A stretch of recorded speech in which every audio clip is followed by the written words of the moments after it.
Hey, my name is Matt Johnson, and I recently got back from a few days in New York City where I had the opportunity to get hands-on with the new Sony a7R 5 camera. So of course, I wanted to do some low-light tests and see how this 61 megapixel 8K filming beast performs in darker conditions. First though, I would keep in mind that YouTube compression is notoriously awful, so I will include download links below to a few of these video clips if you want to download them and see them without compression completely for free. So, check it out. I filmed all this from my hotel room at about 1 a.m., so this was about as dark as New York City gets. Everything was filmed in 4K XAVC HS 24 FPS with a 1/50th shutter speed and in S-Log3 with a vintage Zeiss Contax 50mm lens at f1.4. I could have filmed in 8K, but I feel like 99% of filmmakers are going to be using 4K, and I wanted this test to be as real world as possible. Also, I know that the shots are not going to be pushing the dynamic range at all, so S-Log3 isn't super necessary, but considering that most people are going to be buying this camera to film in S-Log3, it made sense to choose that as the picture profile. Anyways, as you can see, ISO 800 is one of the two base ISOs of this camera, and it is quite clean, but also quite dark. Bumping up the brightness then, here's 1000 ISO, still dark. Then 1250 ISO, which seems to be working better with the car headlights driving through. 1600 now, still looking clean. Then ISO 2000, which happens to be right below the second dual native ISO of this camera of 2500. So if you're going to pixel peep for noise at the lower ISOs, this is the ISO level that I would pixel peep at. To me, it still looks good and relatively noise-free.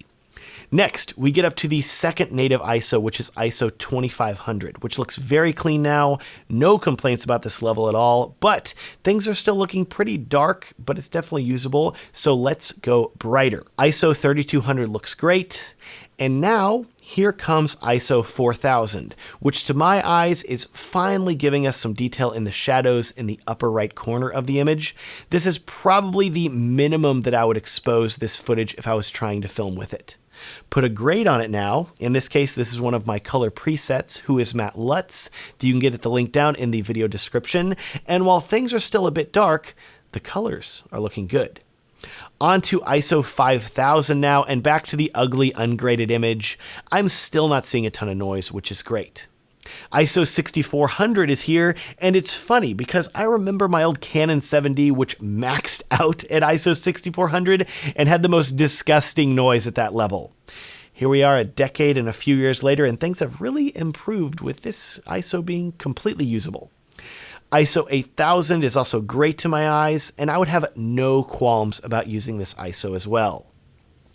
ISO 10000 is pretty universally regarded as one of the ugliest ISOs on the A7S III and FX3 due to being the last ISO before those cameras' dual native ISOs kick in.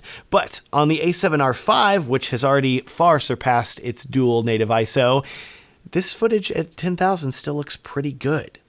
This is the point though where you're going to start to see some noise creeping into the shadows of the image though. Look here at the windows of this Jeep, for example. Thankfully, let's slap my Who is Matt Lutz color grade on this again, and there you go. The noise is crushed down a bit, and I think this looks great. ISO 12800 now is where we are hitting my maximum recommended ISO level for this camera. Noise is there, but it isn't overwhelming, and don't get me wrong, you can go higher than this ISO and still get a usable image, but unlike the A7S III or FX3, for example, where the second base ISO is at 12,800, and you can honestly go dramatically higher with those cameras, where I've easily hit ISO 32,000 or 64,000 and still had easily usable footage. With the A7R 5, this is really where you start to see the limit of cramming 61 megapixels into this full-frame sensor. Let's see how dirty things get now. Here's ISO 16,000, which is really where you can start to see the noise jump up even higher as the sensor is pushed more toward its limit. I would still use this in a pinch if I was filming a darker wedding reception, but I would also be getting a bit nervous. ISO 20,000 adds even more noise, and it's at this level that I feel like we're finally starting to see the characteristic S-Log3 gray that you normally see on an image. Things are now bright enough that the shadows and the bright spots all look flat. There's plenty of noise though all over too. ISO 25,000 gets even noisier, but dang, this image is bright. If I told you it was 1 a.m., you might not believe me because things are so well lit.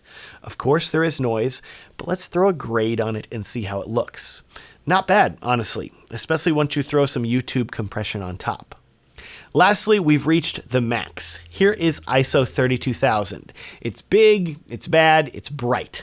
There's plenty of noise, but it ain't the worst I've ever seen. Still light years ahead of some of my older cameras. Throw one of my color presets on it, and dang, I actually had to lower the brightness a bit because this shot is just so bright. But there you go. To me, it still looks good, and if I didn't know it was ISO 32,000, I might have guessed that it was lower. You can tell me if I'm crazy in the comments down below. And that's how the a7R V performs in low light. I am planning on creating a much longer and more in-depth review of this camera, namely aimed at helping you decide if you should invest in it for wedding videography and photography, or any other documentary style capturing photo and video where you need a very well-rounded camera. So please subscribe if you want to see that video in the future. Also, if you want to download that untouched a7R V footage, you can get it down in the video description completely for free, and my Who Is Matt Lutz color presets are linked down there below as well. Thank you so much for watching, and have a great day.